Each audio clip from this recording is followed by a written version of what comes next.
Grafogás se puxo en contacto con nós para implicar o departamento. Entón, o primeiro que fixeron foi visitar o noso centro e ver un pouco os muebles que se habían feito alumnos. Logo a idea era vir á vivenda e facer algún mueble ou algún elemento de carpintería e decidiron facer dúas maceteiros.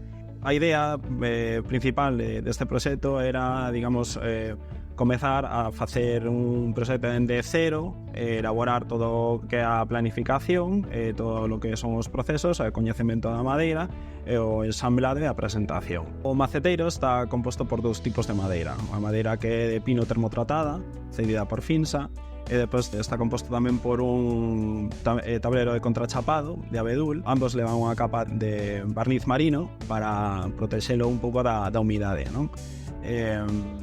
O último paso que fixemos foi facer ambos maceteiros, tanto o do meu grupo como o do meu compañeiro, con unha máquina de CNC, que é unha máquina de control numérico que o que serve para producir madeira, moitas pezas en tiradas moi longas.